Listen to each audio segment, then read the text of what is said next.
እንደ ደብረ ብርሃን ከተማ አስተዳደር ግብርና መምሪያ በዚህ አመት በአጠቃላይ ከ15145 በላይ የህብረተሰብ ክፍል በማንቀሳቀስ ወደ 1800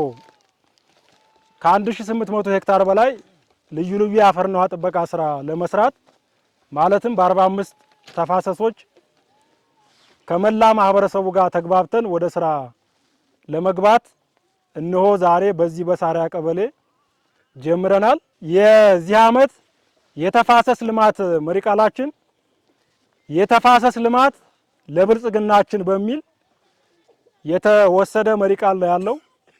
ይህንን መሪ ቃል መሬት ላይ ከማሳረፍ አኳያ ዛሬ ያሳያችሁን አጠቃላይ የተደራጀ የልማት ሰራዊት እንቅስቃሴ ለተከታታይ 30 የስራ ቀናት በዚሁ በጀመራችሁበት ቦታ ላይ ያስቀጥላችሁ አፈርና ውሃን በጋራ ሊይዝ የሚችል ስራ በመስራት አካባቢያችሁ ላይ ያለ የገጸ ምድርና የከርሰ ምድር ውሃ እንዲበለጽግ በማድረግ ምናልባትም ለእንስሳት ለሰብል ልማትና ለአትክልትና ፍራፍሬ ጭምር የለማ አካባቢ እንድትፈጥሩ በጋራ ትጋትና ቁርጠኝነት እንድትሰሩ እንደ ከተማ አስተዳደር ግብርና መምሪያ ማሳሰብ እንፈልጋለን ማለት ነው።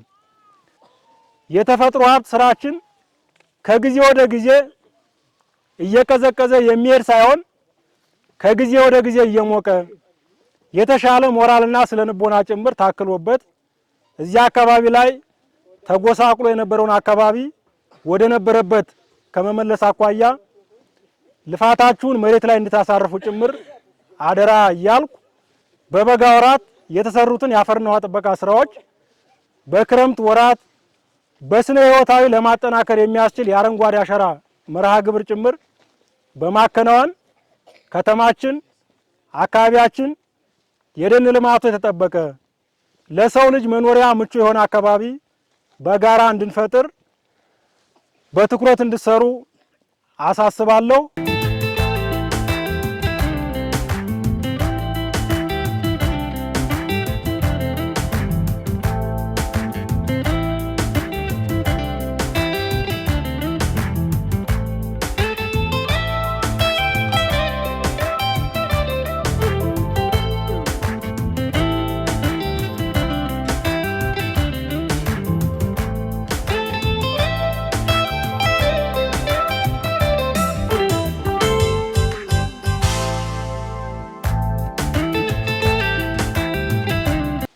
ተፈጥሮ ሀብት መስራት ከምንም ነገር ጋር አይጋጭም።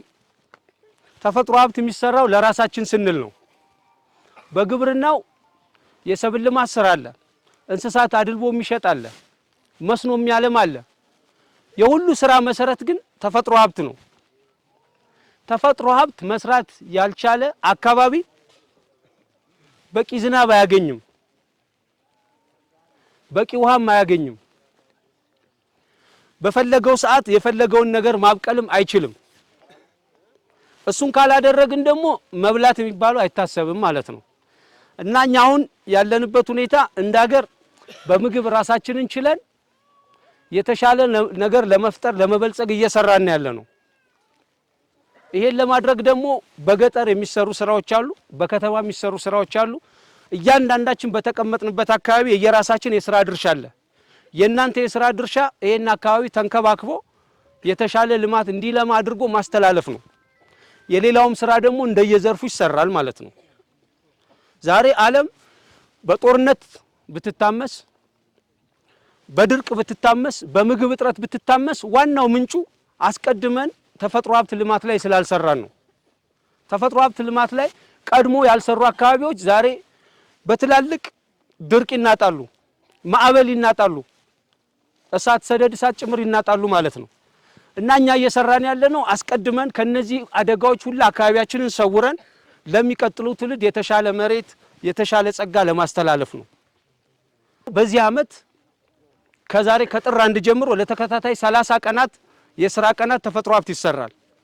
ለእናንተ የምናስተላልፍላችሁ መልእክት ዛሬ ተማሪዎች ትምህርታቸውን አቁሞ መምህራኖቹም ትምህርታቸውን ዘግተው እዚህ አርሶ አደሮቹ ጋር ተገኝተው ድንጋይ ሊፈነቅሉ ሳይሆን ለማበረታታትና ቀጣይ የምነሱ ጥበቃ ላይ እንዲሰሩ ነው የተፈጥሮ ሀብት ጥበቃ ላይ ማለት ነው። ዛሬ ሰራን ማለት ጀመርን ማለት አለቀ ማለት አይደለም። እነዚህ የሰራችኋቸው እርከኖች እርከን ሆነው አፈር መጠበቅ ውሃ መያዝ የሚችሉት ክረምት ላይ በመንሰራው የችግኝ ተከላ ነው። አሁን እንደዚህ እናለማቸዋለን። ክረምት ላይ ደግሞ ወቅቱን ጠብቀን መተን ችግኝ ልናለማበት ይገባል። ካለበለዚያ ቆፍረን ድንጋይ ካብን እንጂ ስራ አይሆንልንም ማለት ነው። እሱ እንድትወስዱ እንፈልጋለን አርሶ አደሮችም ማለት ነው።